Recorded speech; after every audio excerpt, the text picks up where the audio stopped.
جب قبلہ چینج ہو گیا اور بیت المقدس سے بیت اللہ شریف قبلہ بن گیا تو یہودی اور عیسائی بہت زیادہ اعتراضات کرنے لگے. جیسا کہ آپ سن چکے، یہودی بیت المقدس کے مغربی کنارے کی طرف منہ کر کے اپنی عبادت ادا کرتے ہیں اور عیسائی مشرقی کنارے کی طرف منہ کرتے ہیں، اور وہ ان بحثوں میں لگ گئے. تو یہ آیت کریمہ نازل ہوئی، اس میں بیان کیا گیا کہ قبلے کا تعین تو بات کی بات ہے، اصل بات تو یہ ہے ایمان تمہارا ہے یا نہیں ہے، کہ جب تک عقائد درست نہیں کوئی عبادت قبول ہوتی نہیں ہے. تو اس طرف منہ کرنا ہے کہ اس طرف منہ کرنا ہے، تم اسی بحث میں لگے ہوئے ہو. جو نیکی کی اصل ہے اس کی طرف تو تم نے توجہ دی نہیں ہے. ایمان اور عقائد درست نہ ہو تو نیک اعمال اللہ کی بارگاہ میں قبول نہیں ہوتے. اور یہودیوں اور عیسائیوں کے تو عقائد ہی درست نہیں.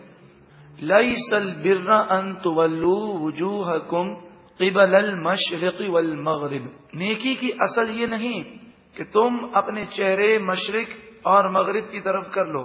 وَلَكِنَّ الْبِرَّ مَنْ آمَنَ بِاللَّهِ، ہاں لیکن نیکی یہ ہے کہ جو ایمان لائے اللہ پر، والیوم الآخر اور آخرت کے دن پر، والملائکہ اور فرشتوں پر ایمان لائے، والکتابی اور تمام کتابوں پر ایمان لائے، والنبیین اور تمام نبیوں پر ایمان رکھے.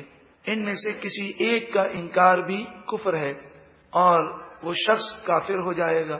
اب یہ یہودی انجیل کو اور قرآن کو نہیں مانتے، عیسیٰ علیہ السلام اور حضور کو نہیں مانتے صلی اللہ علیہ وسلم، اور یہ عیسائی توریت اور قرآن کو نہیں مانتے، حضرت موسیٰ علیہ السلام اور حضور صلی اللہ علیہ وسلم کو نہیں مانتے.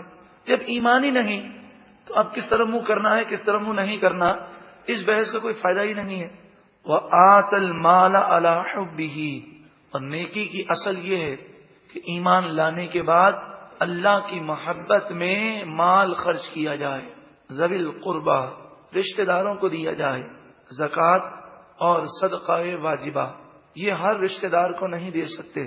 ماں باپ، بیٹا بیٹی، دادا دادی، نانا نانی، پوتا پوتی، نواسا نواسی کو زکوٰۃ نہیں دی جا سکتی. شوہر بیوی کو زکوٰۃ نہیں دے سکتا، بیوی شوہر کو زکوٰۃ نہیں دے سکتی.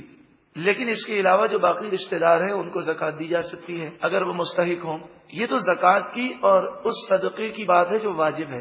لیکن جہاں تک انسان اپنے ماں باپ پر جو خرچہ کرتا ہے، جو اپنی اولاد پر جائز اخراجات کرتا ہے، جہاں تک اس کی بات ہے وہ بھی ضائع نہیں جاتا بلکہ اس پر بھی اسے ثواب دیا جاتا ہے.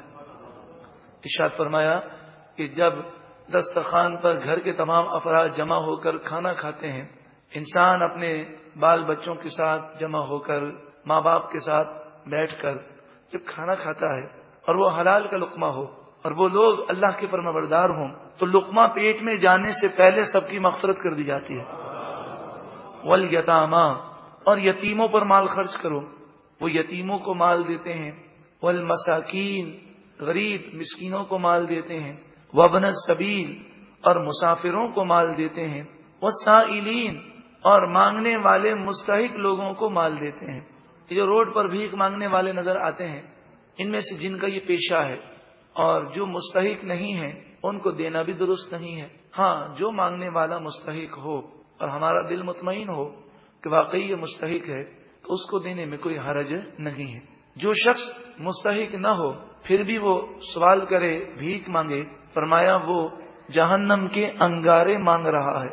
اب اس کی مرضی ہے کم مانگے یا زیادہ مانگے.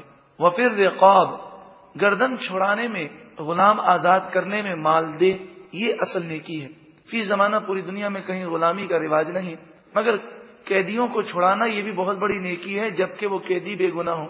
آپ اگر جیلوں میں جائیں تو ایسے بے گناہ قیدی ہیں جنہیں بلا وجہ جھوٹے مقدمے بنا کر گرفتار کر لیا گیا. ایسے بھی قیدی ہیں کہ صرف 2000 اور 3000 روپے کی ضمانت نہ ہونے کی وجہ سے 5-5 سال 10-10 سال سے وہ جیل کے اندر ہے. وہ اقام الصلاۃ، اور وہ نماز قائم کرے.